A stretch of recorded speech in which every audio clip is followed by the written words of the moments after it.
Carlo is back, les amis. Carlo Ancelotti est de retour. C'est la bombe de ces dernières heures. Il revient au Real Madrid. Mercredi 2 juin, salut à tous. J'espère que vous êtes en forme où que vous soyez. Bienvenue. Bienvenue à la maison de mon petit bureau pour ce point média. L'épisode 120 sur YouTube. C'est donc tombé hier. Absolument incroyable. Personne ne l'attendait. Communication officielle du Real Madrid sur son compte Twitter. Et donc le visage de Carlo Ancelotti qui revient au Real Madrid. Voici sa communication propre sur Twitter également avec ce à la Madrid. Vous pouvez imaginer la caisse de résonance à la une de toute la presse internationale. Logiquement en Espagne, l'homme de la 10e est de retour. La 10e Ligue des Champions acquise en 2014 avec Carlo Ancelotti. Une opportunité inespérée qu'on ne pouvait pas laisser passer. Il était entraîneur d'Everton, vous le savez, en Première Ligue. Il a tout claqué. Il a filé du côté Real Madrid pour son retour. La presse italienne également fait écho, logiquement pour lui, l'Italien qui a disputé tant de matchs également du côté de la Serie A et porté tant de maillots. Le Carlo 2 avec cette photo de l'ère 1 avec Florentino Pérez en 2013. C'est un attelage qui avait parfaitement fonctionné pour prendre dès la première année cette Ligue des Champions. Vous pouvez imaginer que logiquement, plein de scénarios commencent à entrer en jeu maintenant. Et notamment, regardez, à la une de la Gazzetta dello Sport. On nous parle tout de suite d'un mercato de fou furieux avec 3 hommes. Cristiano, Mbappé et Icardi. On va ouvrir justement cette presse italienne là aussi pour comprendre ce qui devrait se passer. Fort de l'arrivée de l'ami Carlo Ancelotti. Voilà ce qui pourrait se passer. Mbappé, direction Real Madrid. Cristiano Ronaldo, direction Paris Saint-Germain. Et Icardi, direction Juventus de Turin. Imaginez ce qui pourrait se passer là avec ce domino Carlo Ancelotti. Imaginez voir Cristiano Ronaldo au PSG et Mbappé filer côté Real Madrid. Le micmac, le triangle. Quel triangle à la une de côté de la Gazzetta dello Sport. On revient à la presse espagnole avec Marca.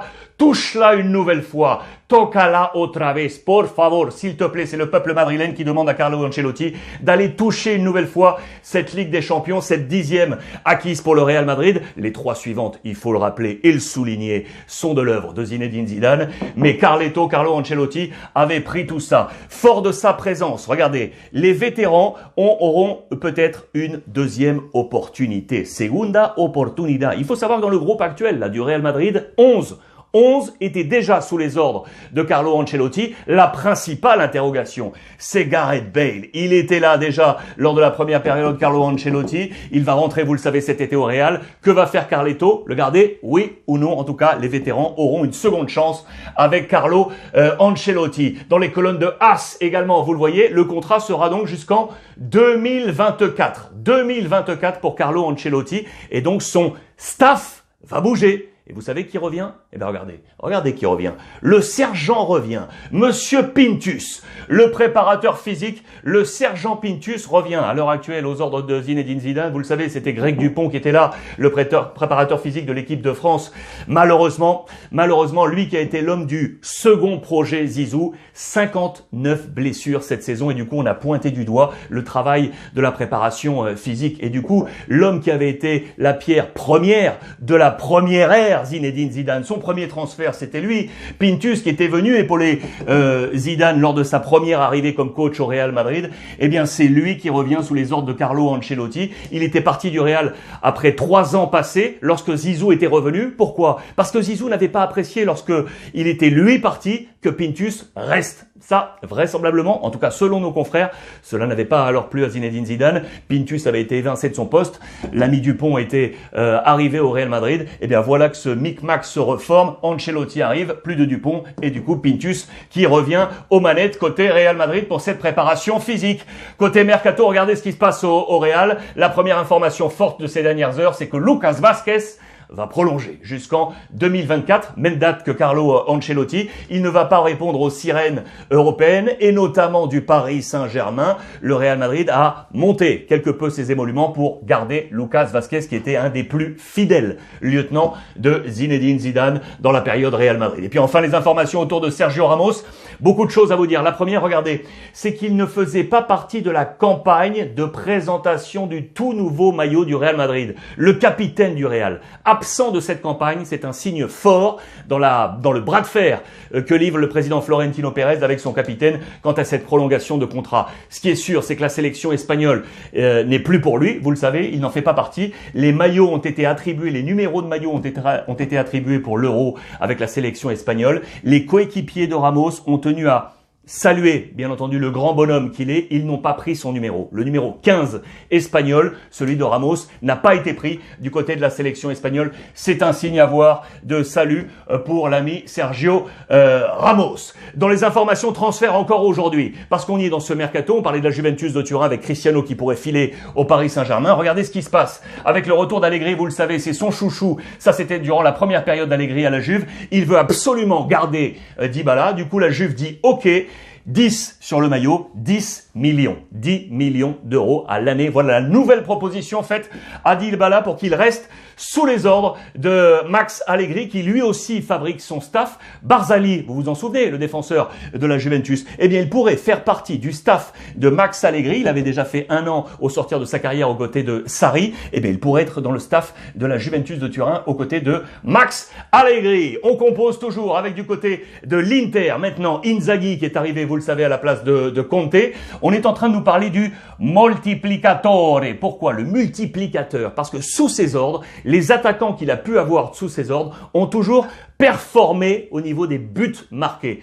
Avant Inzaghi, certain nombre de buts. À l'arrivée d'Inzaghi, voilà le nombre de buts en nette croissance. Tous les attaquants qui sont passés sous ses ordres, du Keita Baldé, du Felipe Cancedo, du Correa qui est également ici, du Milinkovic et bien évidemment du Ciro Immobile. Tous ces joueurs sous les ordres de l'ami Inzaghi ont vu leur capacité offensive monter, grimper dans les chiffres, c'est prouvé là dans les colonnes de la Gazzetta dello Sport. Du côté de l'Inter, Inzaghi qui cherche également quelqu'un sur le poste de latéral droit. Vous le savez, le Paris Saint-Germain est sur Achraf Hakimi. Du coup, Florenzi libéré, le joueur prêté par l'AS Roma. Il pourrait intéresser, ce serait le choix numéro 1 de Inzaghi. Il y a bien d'autres choix, d'autres possibilités avec encore Emerson qui a été ici indiqué ou encore Marusic dans les plans de l'ami Inzaghi. Mais Florenzi, option numéro 1 pour Pippo Inzaghi. On file maintenant avec l'AC Milan. Je vous en ai parlé hier dans l'édition passée. Vous pouvez aller la consulter sur YouTube.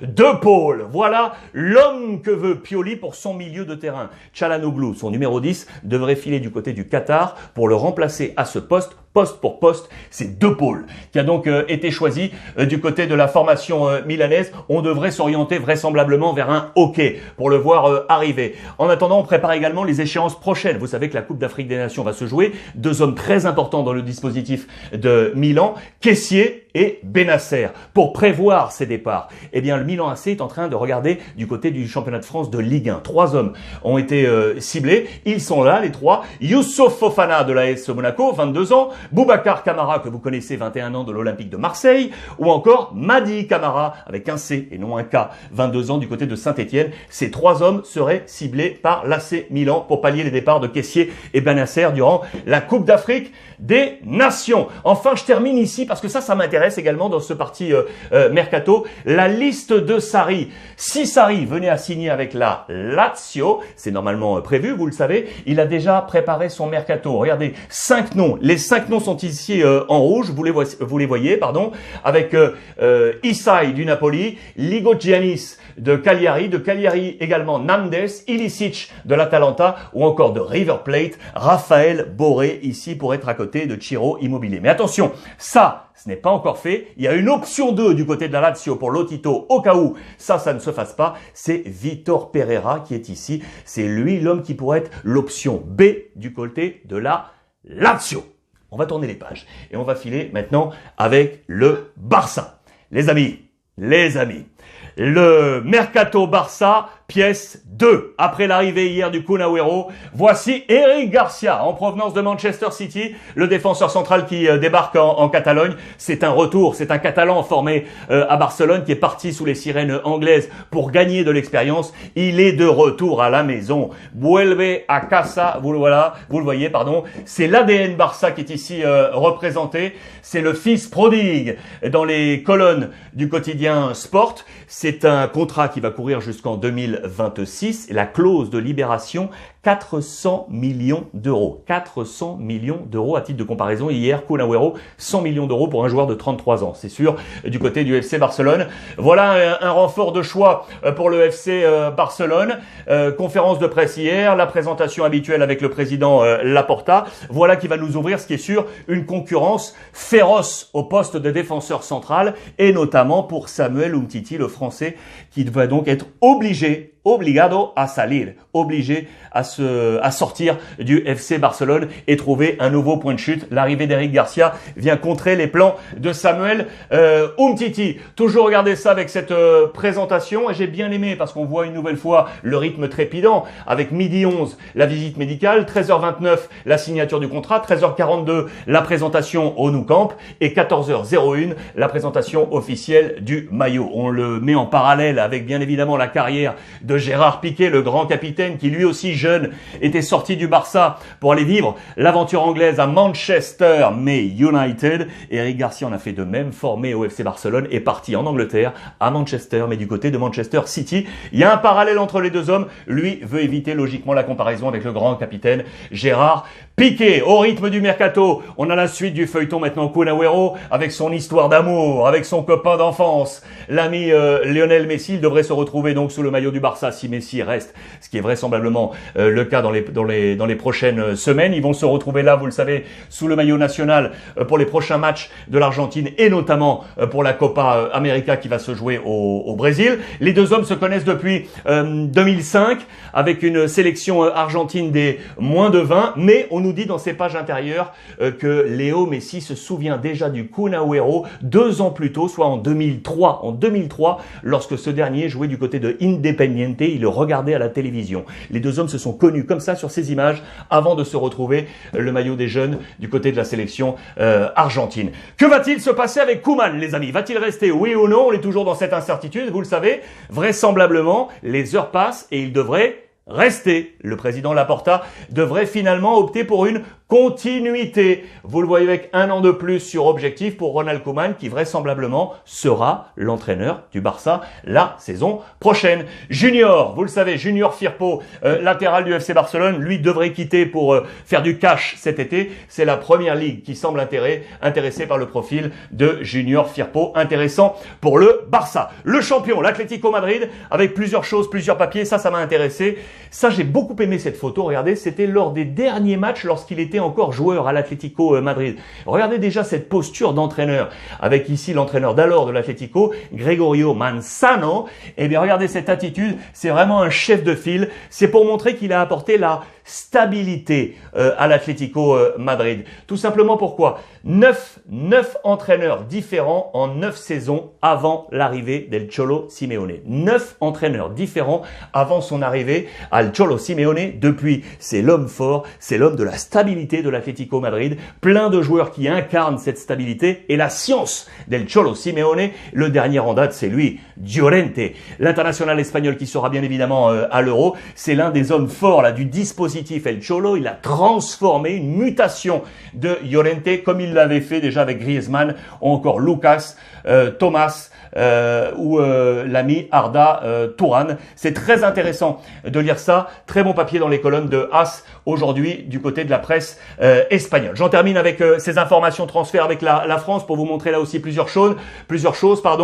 Ça bouge toujours aux côtés de l'Olympique de Marseille avec Gerson qu'on attend de Flamengo. Vraisemblablement, ça y est, ça va se faire là dans les prochaines heures. C'est officiel du côté de Montpellier, c'est Dalloglio qui succède à Michel Derzakarian. La signature ici, vous le voyez, avec le président Laurent Nicolin. Ici, on nous parle de soutien du côté de l'équipe de France Espoir qui, vous le savez, a été éliminée en quart de finale de l'Euro U21. Mais Sylvain Ripoll, le coach, a le soutien total du président Le Graët. On pouvait le dire en ballottage. Eh bien non, il va rester à la tête de cette équipe des U21. Et puis enfin, le feuilleton des Girondins de Bordeaux. Rothschild fait un premier tri, la banque Rothschild qui est en charge, vous le savez, d'aller trouver le nouvel acquéreur pour reprendre les Girondins de Bordeaux. Vraisemblablement, Bruno Fievé, l'homme d'affaires bordelais, la piste serait écartée par la banque Rothschild. Deux autres possibilités, et notamment le regroupement porté par Didier Quillot, l'ancien patron l'ancien directeur général de la Ligue. Il pourrait être le grand gagnant de cette opération. Il y a un flou qui demeure autour du dispositif. Pascal Rigaud et John Williams. Voici le feuilleton autour des Girondins de Bordeaux. J-9. J-9 les amis avant le démarrage de l'Euro, et regardez la une de l'équipe aujourd'hui. Tous les pays nous les envient, et pour cause, c'est ce triptyque là, Mbappé, l'ami Karim Benzema et Antoine Griezmann. Car ce soir, c'est le premier match de préparation avant cet Euro à J-9 face au Pays de Galles, et Didier Deschamps va le faire, mettre les trois hommes ensemble. Ce trio de tête, ce trio ultra offensif, Griezmann, Mbappé avec Karim Benzema. Regardez ces chiffres rapportés par nos confrères de l'équipe et portés par les sources d'Opta. C'est tout simplement sur la scène européenne de cet Euro, le trio le plus fort au nombre de buts marqués. 100 buts marqués pour ces trois hommes cumulés sur la saison. C'est plus fort que toutes les autres nations, plus fort que les Kane, Rashford, Foden à 75 ou encore Cristiano, Jota et Silva 65. La force offensive française qui sera l'argument premier de cette équipe de France ce soir face au Pays de Galles. Il n'y en a que pour Benzema, c'est logique, tout le monde veut revoir Karim Benzema en bleu avec cette composition d'équipe ici. On va y revenir en détail dans quelques instants. Tellement neuf, regardez tout ça avec ce jeu de mots autour du numéro 9 et cette force offensive de Didier Deschamps. L'équipe de France n'est pas au complet, attention, parce que Didier a laissé logiquement au repos les champions d'Europe, les trois joueurs de Chelsea avec N'Golo Kanté, Olivier Giroud et Kurt Zouma. Ces trois hommes vont rester tranquillement avant la préparation de l'Euro. Thomas Lemar également de l'Atlético Madrid qui est en phase de récupération. Voilà qui est joué. C'est un dispositif offensif logiquement qui ne bénéficie pas à tout le monde, et notamment à l'ami Ousmane Dembélé du Barça. Dans les colonnes de l'équipe, très bon entretien aujourd'hui. Je joue comme ça et je ne changerai pas. Je suis un dribbleur. C'est une solution ça pour l'ami Didier Deschamps qui en plein match, en fonction de ce qui se passe, pourra utiliser la force éclair de Dembélé dans ce type de rencontre. Voici le 11 probable. 11 probable de ce soir de l'équipe de France, avec donc ce triptyque devant et ce losange là au milieu de terrain qui reviendrait avec la pointe haute pour Griezmann, pointe basse pour Tolisso, Rabiot, Pogba, Pavard, Varane, Kimpembe, Hernandez et Hugo Lloris, le capitaine, face aux Gallois de Gareth Bale. Avec NetBet, vous avez toujours la possibilité, vous le savez, de parier. Si c'est votre premier pari en plus, regardez les cotes à l'heure actuelle les amis. Je vais vous donner les cotes tout de suite en temps réel sur NetBet. La victoire de l'équipe de France est à 1,31. Le match nul est à 5,10. Et enfin, la victoire de Pays de Galles, est à 10. Victoire Pays de Galles à 10 les amis. Victoire de l'équipe de France à 1,31 et 5,10 pour le match nul. Je vous rappelle que si vous n'avez encore jamais parié, venez avec le code promo Ruiz Club sur NetBet. Vous aurez offert 160 €. 150 € plus 10 € de free bet avec NetBet. Et je vous annonce déjà ça. Regardez ce chiffre. 1 million. Il y a une grille spéciale euro qui s'annonce à 1 million d'euros, les amis. 1 million d'euros. Attention, il faut la valider avant le kick-off de l'euro. Vous pariez, vous mettez tous les résultats de match, 1 N2 logiquement, sur tous les matchs du premier groupe. Si vous passez ce cut, vous recevrez ensuite la grille de la deuxième phase et ainsi de suite jusqu'à la finale. Si vous trouvez tous les résultats, bon, c'est 1 million d'euros. 1 million d'euros avec NetBet à filer sur le portail, à valider avant le kick-off de l'Euro. Attention, les dernières informations Euro avec notamment la Belgique et toujours ce point fort de Thierry Henry qui revient aux côtés de Roberto Martinez, 2 ans et demi après son départ du côté de l'AS Monaco. On nous montre ces images passées là et notamment de ce très bon duo avec Lukaku. Il peut apporter les 10% qui manquent à la Belgique, demi-finaliste de la Coupe du Monde, on le sait, pour aller chercher ce trophée. Bulle sanitaire oblige avec les 72 personnes de la délégation, avec les joueurs bien entendu, les dirigeants, staff et autres. On va préserver tout ça aux côtés de Martinez, ultra important. Notez dans les plans belges d'ailleurs, parce que moi c'est une sélection que j'adore, Castagne, le joueur qui était parti du côté de Leicester, formé à l'Atalanta notamment avec Gasperini. Il a un très gros rôle à jouer sur le poste de la défense face à Thomas Meunier. Qui sera le titulaire sur ce flanc défensif, Castagne ou Meunier? Meunier? Ça, c'est une question du côté de Roberto Martinez. Et puis ensuite, en liaison avec le championnat de France de Ligue 1, parce que lui, je l'adore, Doku, le petit René, je suis devenu plus que juste un dribbleur. Voilà, je suis devenu plus que juste un dribbleur. Doku est très très fort. Il sera le deuxième joueur le plus jeune de l'histoire à vivre un tel tournoi, derrière Enzo Scifo, côté belge bien évidemment, avec 18 ans et 3 mois pour Scifo. Doku 19 ans. Il est le 11e joueur le plus jeune de cette Euro. Le premier, c'est Kozlowski de la Pologne, 17 ans et 7 mois. 17 ans et 7 mois. Le petit Doku est là avec 19 ans. On en termine avec l'Angleterre. La liste de Southgate est tombée. Il est passé de 33 à 26 avec 7 sortants.